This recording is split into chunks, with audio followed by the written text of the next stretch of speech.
Hi ladies, how are we doing? Day 5, and I felt a long post coming up, so I thought I'd do a Facebook Live because it's easier to talk than it is to type and type and type, and I'm sure you'd rather watch me rather than read a long post. So for those of you that are still in, brilliant. For those of you that aren't, don't worry about it, there will be others. And for some people, I know day 5 doesn't sound a lot, but actually if you've drank a lot, or you've drank nearly every day, even if it hasn't been that much, to do 5 days without alcohol is a massive achievement. And I know that some of you are starting to feel good and starting to feel really good. So that's brilliant. That's really good. So we're going to talk about, because it's Friday and because it's the weekend, we're going to talk about socialising without alcohol. It's going to be something that's going to come up a lot. We're going to talk about a lot, keep talking about, that's fine. Drinking without socialising without booze, drinking without booze, is just, it's like a through. You have to learn because we're all different. Some of us find it easy to go out and talk to people and don't have an issue with that, and then some of us really struggle to meet new people. I can't get my words out tonight for some reason. So I'm going to talk about lots of different things, but there'll be lots of ladies that will comment, that will have tips as well.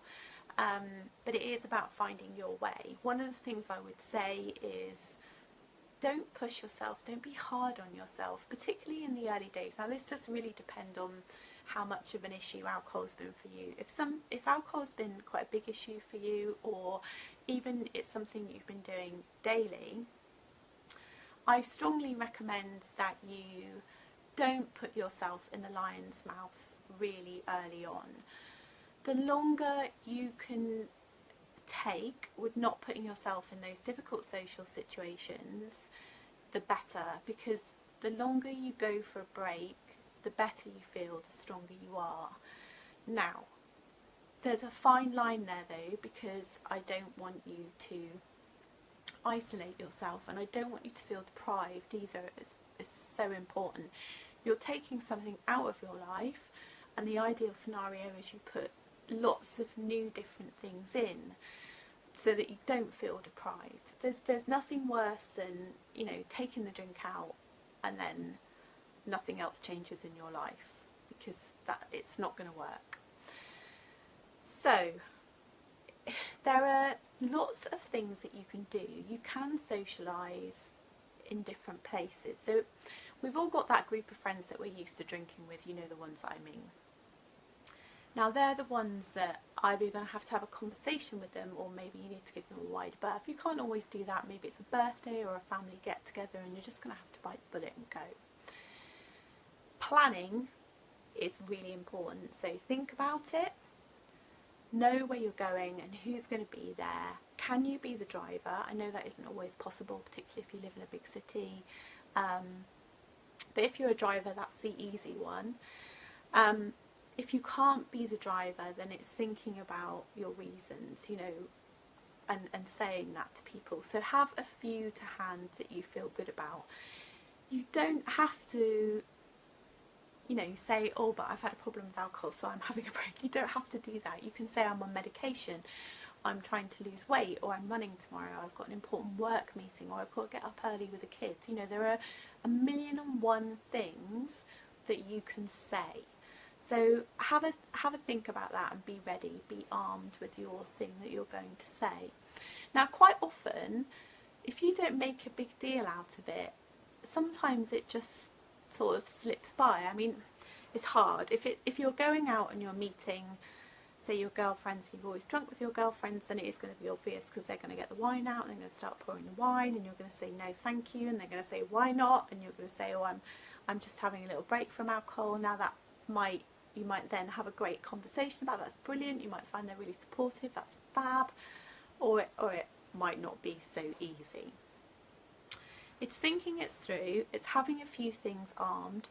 It's maybe taking an alcohol-free drink with you. So something that you really like to drink, so that you don't feel that you're left out. And also there's something, it's different for different people, but there is something in there about treat and reward, and there is something about ritual. So pouring yourself a nice drink with a slice of lime, something like that, can help you to make sure that you feel special. Now, the other thing is social events and not drinking and feeling awkward. And this is quite a big topic. And this is something that can really sort of catch you unawares. Like, I know for me, it was a massive thing noticing that I really struggled to go out and meet new people, and you know, if I wasn't under the influence of anything, then talking to people was really difficult for me. And to be honest with you, I still struggle with it from time to time, and it catches me unawares. So all I would say to you here is, it's okay to feel different. It's unfamiliar. If you're someone that's always drank in social situations, it is going to feel different. It is. It's because maybe you haven't done it before, or maybe you haven't done it very often. So just be really nice to yourself. You're doing something that you haven't done before. So you're going to feel different. It's going to feel unfamiliar, and that's okay. What's really interesting is that just notice the feelings, like be really aware. So for instance, if say it's a birthday and it's a big night out, and you know, so you've skipped going round to the friend's house maybe, and you're going to go straight to the party or the pub or the bar. I tend to go a little bit late, so I miss that initial, oh, everybody's getting the drinks in, excitement bit. So I tend to go sort of 30 minutes later than everybody else. At that point, everybody's established and they're on their first or their second drink. They don't really notice if I come in and I just get something else. It's just not an issue, because I've not been part of that initial ordering of the drinks. Then what I do is I just, you know, I find somewhere where I'm comfortable, I find someone to speak to, and I just give myself time to settle in to the evening. Whether that takes me 30 minutes or more, it may take me longer, I don't know. I'm not good when it's sitting and talking. I'm much better when there's an activity, and this is something that you might find as well. So if I find someone to talk to, what I then do is I focus on them. And as I focus on them and I listen to them and ask them questions, you know, how are you? I haven't seen you for a while. How was your day? You know, how's work? How's the partner? How's it? You know, there's a million and one questions that you can ask someone. People love to talk. So as I'm demonstrating now.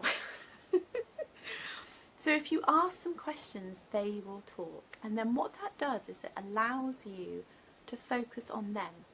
It shifts the focus from you and how you're feeling. Now, it won't always happen like this, but 9 times out of 10, you'll find yourself relaxing into it because you're focusing on someone else. You're focusing on, you know, what they're telling you. And before you know it, you'll feel okay, and you'll be able to sort of move on naturally to the next conversation. I'm fully aware that I've waffled on quite a lot. There are so many different scenarios that we can talk about, and we'll keep talking about this. So as I've said in some of my posts, it's Friday night, Saturday, Sunday, lots of habit stuff in there around alcohol, and that's all it is. It's a habit, okay? It's just something that you've done and you've always done, and now you're going to do it differently. Like driving a car. When you first learn how to drive a car, you know, using the pedals, mirror, signal, manoeuvre, it all feels different. It feels unusual. It's like that. So you're just doing something different. So don't worry too much if it feels odd. The other thing is, a day is just a day. If Friday and Saturday is an issue for you, don't call it Friday and Saturday. It can be that simple. And you don't have to go to the pub every Friday and Saturday. You really don't. There are lots of other things that you can do. If you need help, give us a shout. Ladies that have been doing this for a long time, please let us know what your tips are for socialising. Otherwise, I will see you soon. Take care, ladies. Bye.